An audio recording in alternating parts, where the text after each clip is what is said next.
Okay, so good morning, everyone. We will start with a new chapter that is human settlements from the book India, People and Economy.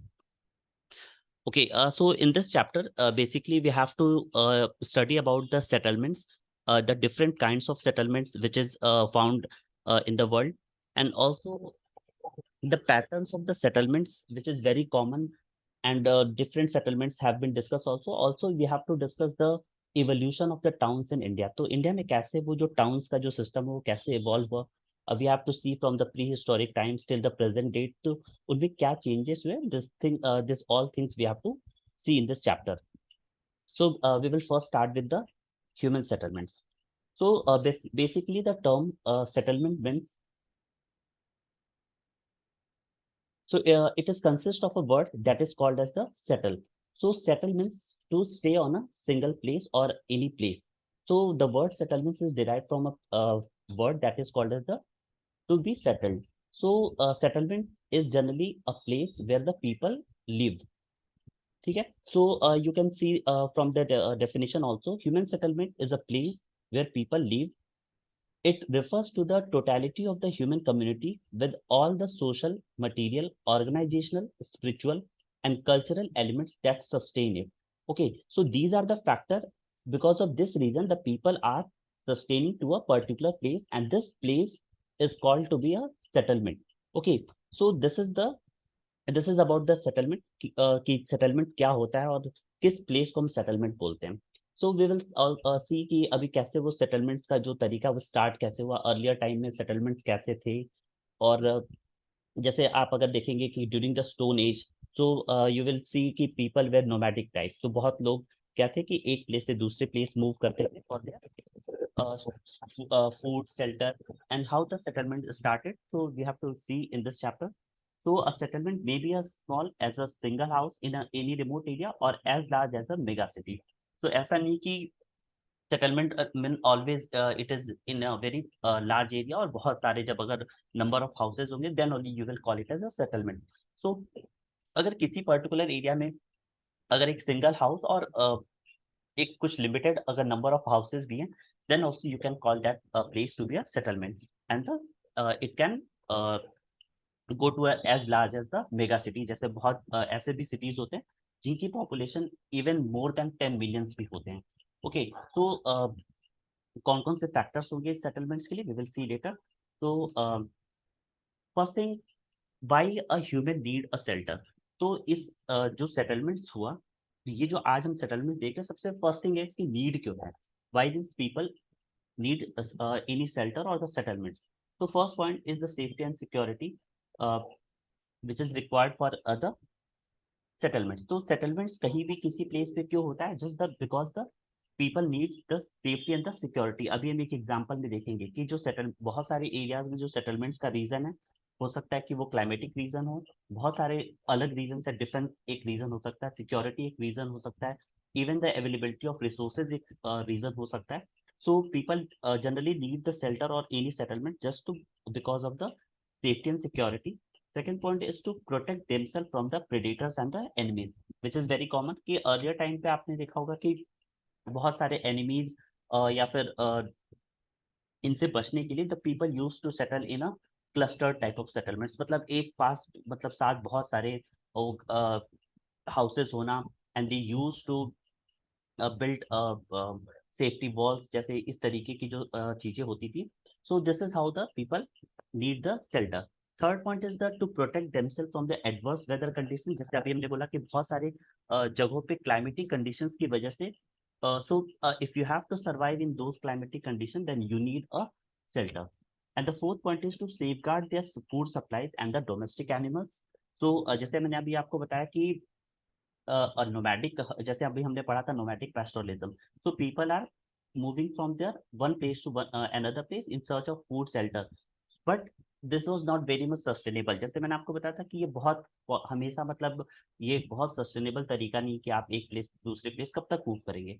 So to safeguard their food supply and the domestic animals, so as domestication start हुआ, now the people started doing the agricultural activities, and this is how the development takes place and the people start settling on a single place.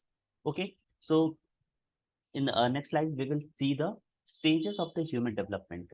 Okay, so human development के कौन कौन से stages हैं और वो कैसे human development जो settlement है आपका वो कैसे डेवलप हुआ।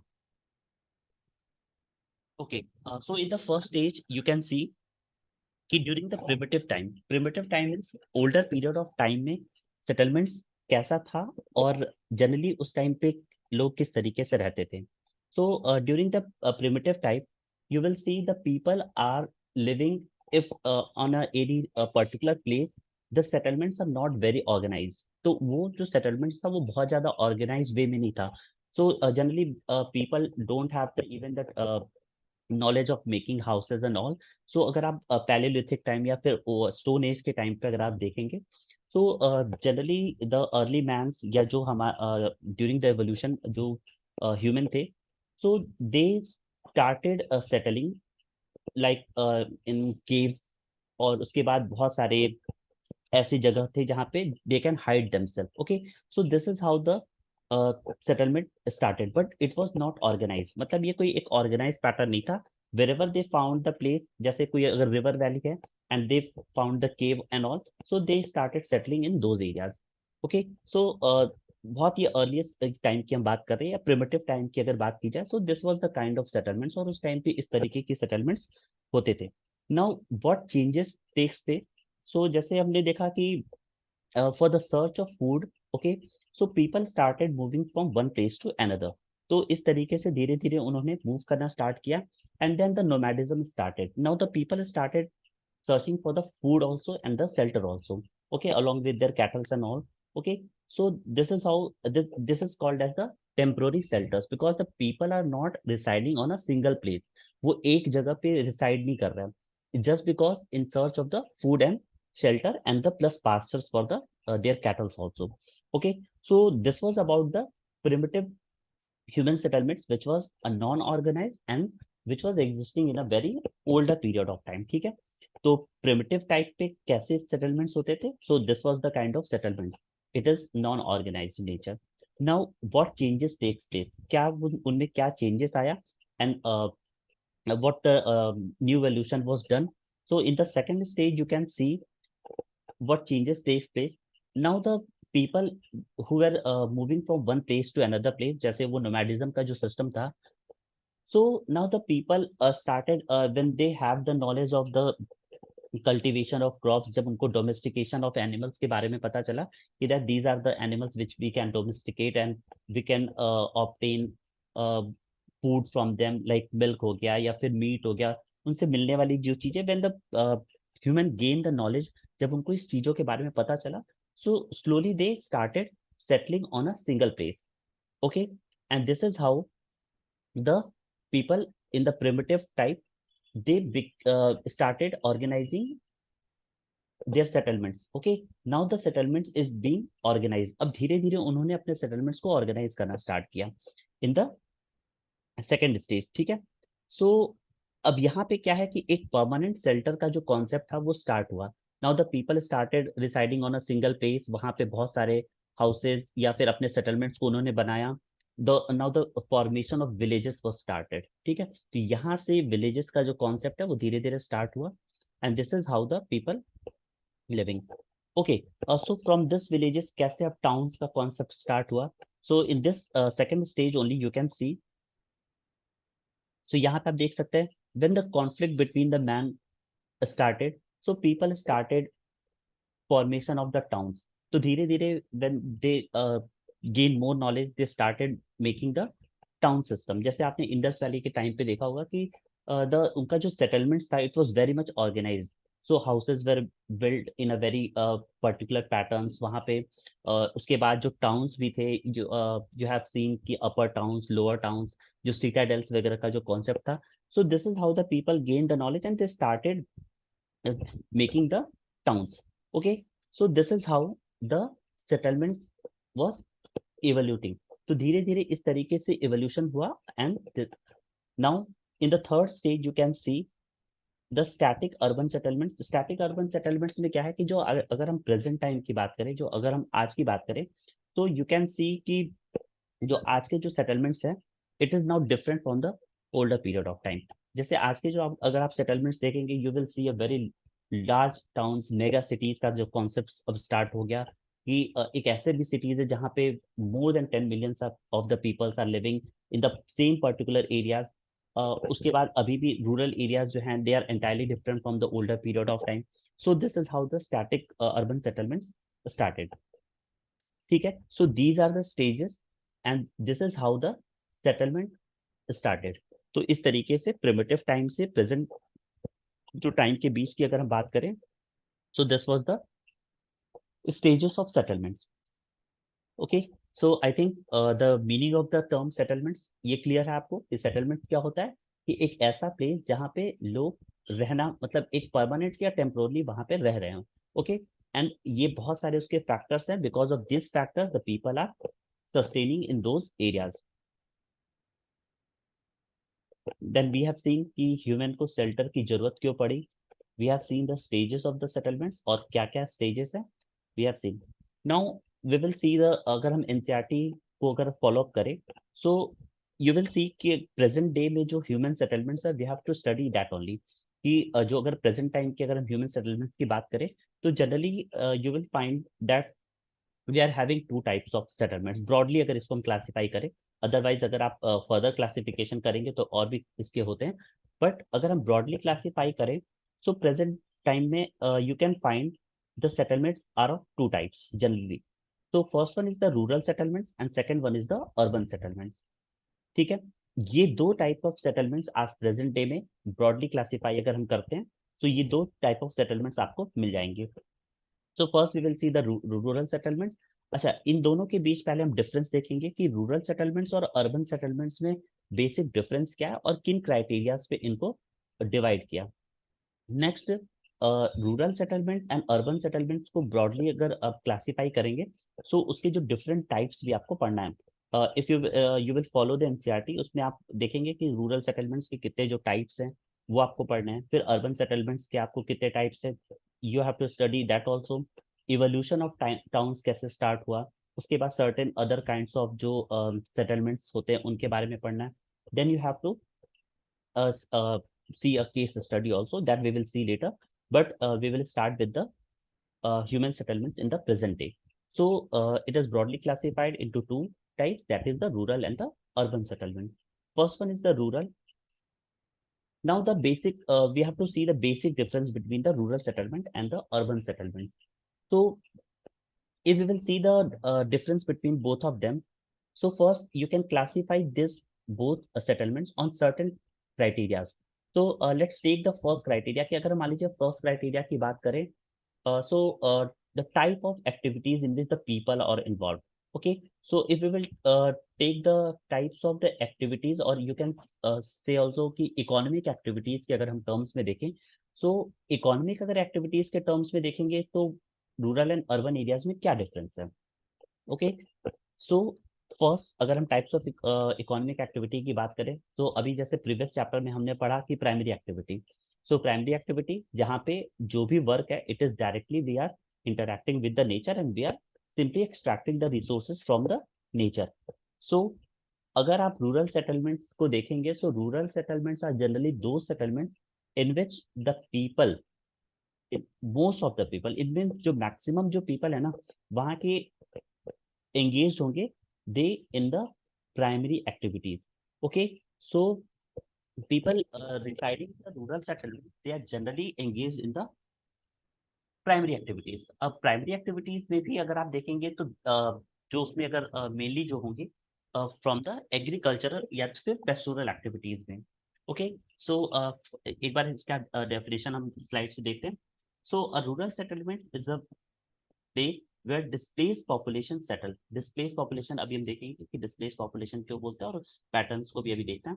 On land outside of the cities and towns, the population is often dependent on agricultural and pastoral practices. Okay, so this these are the primary activities. तो generally rural areas वो या rural settlements वो settlements होते हैं जहाँ पे the population is very much dispersed. Dispersed का मतलब होता है कि the houses are not very close, बहुत dense population आपको नहीं मिलेगा।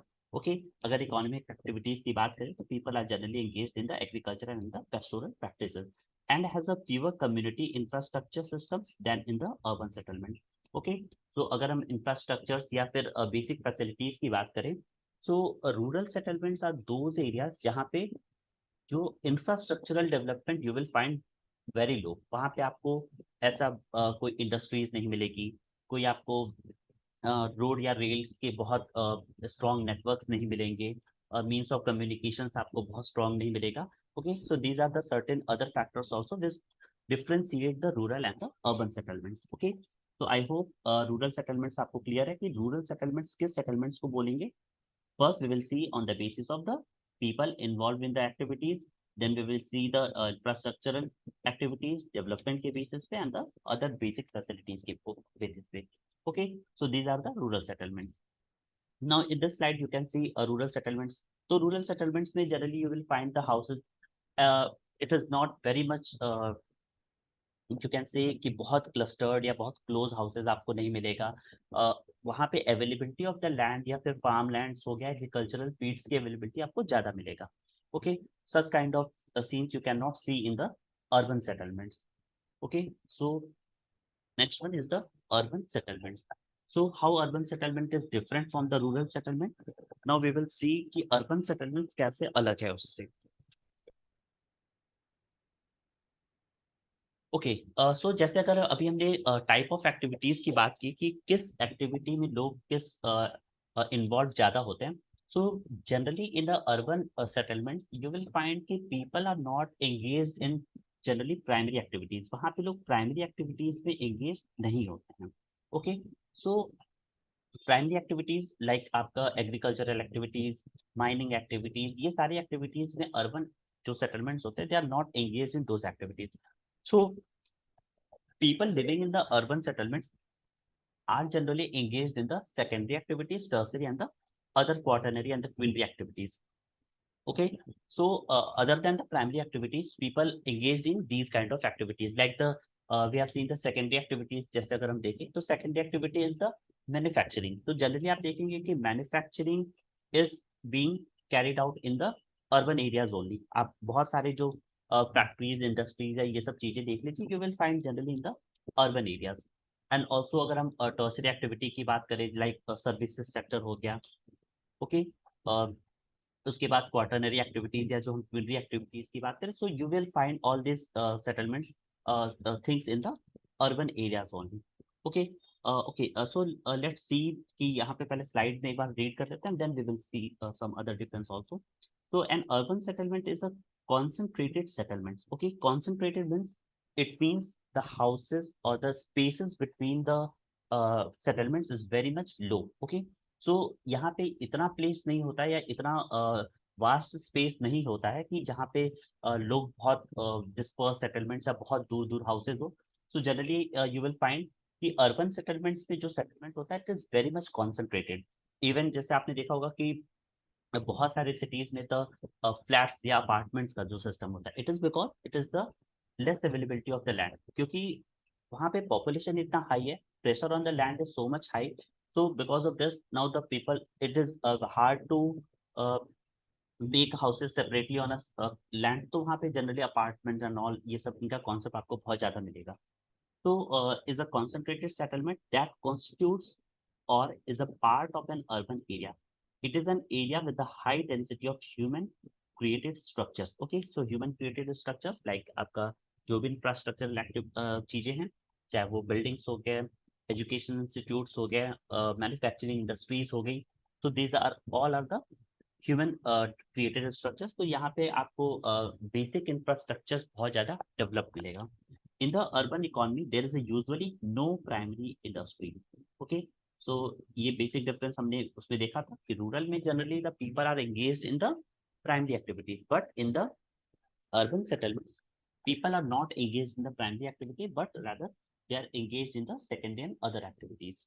Okay, so urban settlements is broadly classified as a town, city, conurbations. Okay, so we will see the classification separately also.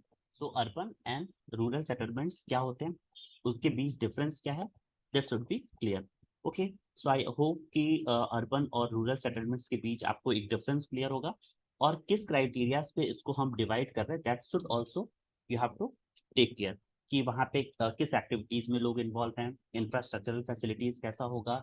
Okay, so these are the criterias, और इसी criterias के basis पे ही rural settlements and urban settlements को divide किया है।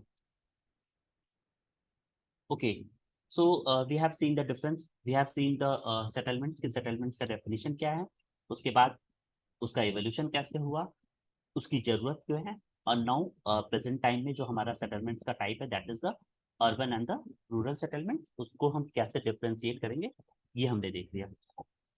Now we have to study separately types of the settlements. So first one we have studied about the rural settlements. So rural settlements में हम देखेंगे कि उनके कौन कौन से टाइप्स हैं और क्या डिफरेंस है। जैसे हर टाइप्स के बीच कोई ना कोई डिफरेंस होगा, we will see and compare those settlement with the help of diagram also which is also given in your NCERT. So we will compare also. So first we will see the types of rural settlements. ठीक है, so rural settlements पे generally अगर आप देखेंगे कि in your NCERT also it is broadly classified into 4 types. तो generally जो आपका रूरल सेटलमेंट्स होता है उसको 4 टाइप्स में क्लासिफाई किया। That is the first one is the clustered, agglomerated or nucleated. Okay, this is the first one. Second one is the semi-clustered or fragmented. Third one is the hamleted, and the fourth one is the dispersed or isolated. Okay, so types of settlements which is determined by the extent of built up area and the inter-house different जो distance है। Okay, so एक बार slide से आप देख लीजिए कि जो रूरल सेटलमेंट्स अभी रूरल सेटलमेंट्स के टाइप्स अभी हम देखेंगे, बट कैसे उन टाइप्स को हमने क्लासिफाई किया। So these types of the settlements are determined by the extent of the built up area. Extent of the built up area का क्या मतलब है कि जो हाउसेज जो बने हैं, ओके, वो कितने एक्सटेंट में बने हुए हैं, या फिर हाउसेज के बीच जो डिस्टेंस है वो कैसा है। ओके, सो बेसिकली कि कितने एरिया में वो फैला हुआ है। This is all the criteria on which the rural settlements are classified. Okay, so there are various factors and the conditions responsible for having the different types of rural settlements in India. Okay, तो बहुत सारे factors हैं, जैसे अभी जो आपके rural settlements हैं उनको किस बेसिस पे क्लासिफाई किया गया, तो इसके बहुत सारे फैक्टर्स हैं। जैसे first factor is the physical factor, जैसे नेचर ऑफ टेरेन, मतलब उस पर्टिकुलर जगह का एरिया कैसा है, लैंड कैसा है, वहाँ का एल्टीट्यूड कैसा है। जैसे आपने देखा होगा माउंटेनियस एरिया का जो सेटलमेंट्स होता है वो डिफरेंट होता है फ्रॉम द अदर एरिया। वहाँ का क्लाइमेट कैसा है and the availability of water also. Okay, तो दीज आर द फैक्टर्स की ये फिजिकल फैक्टर्स है, इसके बेसिस पे आपका सेटलमेंट्स कैसा होगा। Second is the cultural and the ethnic factor. Okay, तो वहाँ पे जो कल्चरल जो उनका लाइफ है वो कैसा है, उसके बेसिस पे वहाँ पे सेटलमेंट्स डिफाइन होगा। And third one is the security factor, that is the defence against the theft and robberies. इसके एक एक एग्जांपल्स भी सबने दिए हुए हैं, we will see. Okay, so these are the 4 types and we have to study these types separately, एक एक करके आपको पढ़ना है। Now the first one is the clustered settlements. Okay, so as the name suggest the meaning of the term cluster, cluster means if the anything which is very much close to each other. Okay, तो अगर ऐसे houses हैं जो कि बहुत ज्यादा एक दूसरे के क्लोज हैं, okay, so these kind of settlements can be called as the clustered. Okay, so ये होता है क्लस्टर्ड। द क्लस्टर्ड और the rural settlements is a compact और क्लोजली बिल्ट अप हाउसेज। ठीक है, तो यहाँ पे क्या है कि जो हाउसेज होंगे they are built up very close to each other. Okay, but we are अब सी बहुत ज्यादा क्लोज हाउसेस अर्बन में भी होते हैं, but we are studying in the rural. तो रूरल में भी क्लोज हाउसेस होने का कुछ रीजन हो सकता है। ओके, अब वो क्या रीजन हो सकता है, will see. Such settlements are generally found in the fertile alluvial plains and in the northern eastern state. ठीक है, so north eastern states and alluvial plains में अगर आप देखेंगे तो see we have a large tract of land, वहाँ पे land की अवेलेबिलिटी बहुत है। बट आप देखेंगे कि ऐसे बहुत सारे villages the people are having a very large areas, they are having the farms, उनके पास एग्रीकल्चरल फील्ड्स बहुत ज़्यादा होता है, बट सेटलमेंट्स वहाँ पे बहुत ज़्यादा क्लोज होगा। ऐसे बहुत सारे विलेजेस आपको मिलेंगे। अब अगर जैसे अगर आप बुंदेलखंड के रीजन में चले जाएंगे, तो द होल पूरा जो बुंदेलखंड का जो एरिया देखेंगे, it is very much deserted area. और आपको जो सेटलमेंट्स मिलेगा वहाँ पे कुछ जगहों पे बहुत पास पास आपको घर मिलेंगे। सो वहाँ पे जो सेटलमेंट्स है उसका रीजन अलग है, और फर्टाइल अलुवियल प्लेन्स में रीजन अलग है। तो फर्टाइल अलुवियल प्लेन्स में तो एक तो फर्टाइल लैंड की वजह से so people generally using this areas as a farm land, तो वो कुछ पर्टिकुलर प्लेस पे ही रिसाइड करते हैं। बट अगर आप बुंदेलखंड के एरिया में चले जाएंगे, जैसे यहाँ पे मैंने मेंशन भी किया है, in the Bundelkhand region of the central India and in Nagaland, okay, so the villages are compact for the security or the defense reason, okay, so ये सिक्योरिटी और डिफेंस का रीजन क्या है यहाँ पे, क्योंकि बुंदेलखंड में आप देखेंगे कि बहुत अर्लियर पीरियड ऑफ टाइम से अगर आप देखेंगे कि it is very much famous for the robberies and theft, ठीक है, तो वहाँ पे ये सारी चीजें बहुत कॉमन है। So because of this reason the people are not living in very much disperse way, वहाँ पे बहुत ज्यादा दूर दूर घर आपको नहीं मिलेंगे। So people people are generally living in a clustered form. So this is the called as the clustered settlement. So clustered settlements में you can see from the diagram also कि बहुत बड़ा area it is having you can see in the sidewise कि पूरे ये बहुत बड़े बड़े आपको farms दिख रहे हैं। Now the people are living in only this much area. So houses in these areas are very much clustered. Okay, so this is called as the clustered settlement. Now the second one is the semi clustered settlement. Semi clustered means वहां पे भी houses clustered हैं but not in all parts, okay. तो जैसे for example अगर हम इसको diagram से समझे, so suppose if there is a area area, so only the few of the part of the area is having a clustered settlements, okay, and rest of the areas are having the houses which are dispersed kind, okay। so ऐसे areas को you can call it as a semi clustered, neither it is clustered or nor it is a dispersed, okay। so this kind of settlements can be called as the semi clustered settlements, okay. So एक बार slide से इसको हम पढ़ लेते हैं। Semi clustered और the fragmented settlements may result from the tendency of clustering in a restricted area of dispersed settlements. More often, such a pattern may also result from the segregation or fragmentation of large compact villages. Okay, so in such cases, generally the land owning and dominant community occupies the central part of the main village। जैसे अभी हमने देखा कि जो central part है वहां पे बहुत सारा क्लस्टर्ड है जहाँ पे जो लोगों ने इसको ऑक्युपाई कर रखा है, whereas the people of the lower strata of the society and the menial workers settle on the outer flanks of the villages, okay। so these kind of settlements can be called as the semi clustered, जहाँ पे जो central part या main region is the having a clustered settlements and other parts या उसके जो vicinity या surrounding के जो एरियाज हैं वहाँ पे जो uh, एक सोसाइटी के लेवल पे अगर जो छोटे लोग हैं उनको ऐसे बहुत सारे विलेजेस आपको मिलेंगे कि जैसे आपने देखा होगा कि उन विलेजेस में जनरली जब people of the upper caste are living in the main parts and other people belonging from the lower caste are living in the surrounding areas and all, okay। so these kind of settlements can be called as the semi clustered, okay। और generally आप देखेंगे कि ये बहुत ज्यादा wide spread है in the Gujarat and the parts of the Rajasthan, okay. So these can be called as the semi clustered. एक diagram आपके एनसीईआरटी में दिया हुआ है सेमी क्लस्टर्ड का, you can see from your book also. So आप देखेंगे कि सराउंडिंग के एरियाज में आपको कुछ घर मिलेंगे but in the centre of that areas वहाँ पे आपको क्लस्टर्ड हाउसेस मिलेंगे। So this is called as the semi clustered settlements. Now the third one is the hamleted settlement, okay. तो हेमिलेटेड सेटलमेंट्स का क्या मतलब होता है कि यहाँ पे अगर जो सेटलमेंट्स है it is fragmented into several units, ठीक है। तो पूरे एरिया में जो सेटलमेंट्स होगा वो छोटे छोटे डिफरेंट यूनिट्स में बटा होगा, okay.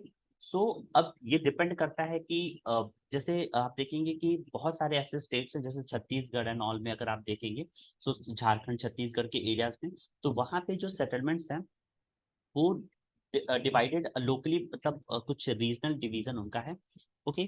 So that is called as the hamleted settlement. अब फॉर एग्जांपल एक बार इसको स्लाइड से रीड करते हैं। Sometimes settlements is a fragmented into several units physically separated from each other bearing a common name. These units are locally called as the panna, para, palli, okay। so these are the regional names जैसे दिए हुए हैं। तो इस type के जो settlements होते हैं generally it is called as the hamleted settlements, okay. Hamleted settlements में क्या है कि ये पैटर्न में है। सपोज मान लीजिए कि यहाँ पे कुछ हाउसेज हैं, ओके। नाउ दिस हाउसेज यहाँ पे जो है, now this houses are physically separated from some other areas, okay। तो इस तरीके के जो सेटलमेंट्स है they are called as the hamleted settlements. ये रीजनल बेसिस पे इसको डिवाइड किया हुआ है। And the last one is the of the rural settlement that is called as the dispersed settlement. Dispersed settlements का क्या मतलब है? As the name suggests, dispersed का मतलब settlements which is very much away from each other. मतलब जो houses होंगे वो बहुत दूर दूर होंगे. Okay, so these kind of settlements can be called as the dispersed settlements. Okay, so dispersed or isolated settlements pattern in India appears in the form of isolated huts, hamlets, or few huts in a remote jungles or small hills with a farm और pastures on the slopes. ठीक है, तो आपको ये ऐसे बहुत सारे areas मिलेंगे जहाँ पे बहुत disperse settlements like mountainous areas पे अगर आप देखें तो ऐसा नहीं कि हाउसेस बहुत क्लोज होते हैं. You will find houses which are very away from each other. ऐसा नहीं कि आपको बहुत क्लोज या कॉम्पैक्ट आपको हाउसेस वहाँ पे मिलेंगे. और for example you can C in this diagram, so large the terrain of the area is not very plain. Okay, so because of this reason the people are settled on a very large spaces. और बहुत दूर दूर जो इनका settlements है, that is called as the dispersed settlements. Okay, so these are the four types of the rural settlements. ये चारों types हमने देखा. In a next class we will see the types of the urban settlements and some other topics from the chapter. Okay, so I hope it is clear to everyone what do you mean by settlements, why a human needs settlements. Okay, what are the stages, उनका development कैसे हुआ, settlement start कैसे हुआ. Okay, present day में जो settlements हैं urban and rural उनके बीच क्या डिफरेंस है, this we have seen. Okay, okay, so I'm stopping the class today and we will see rest all topics in the some other class. Okay.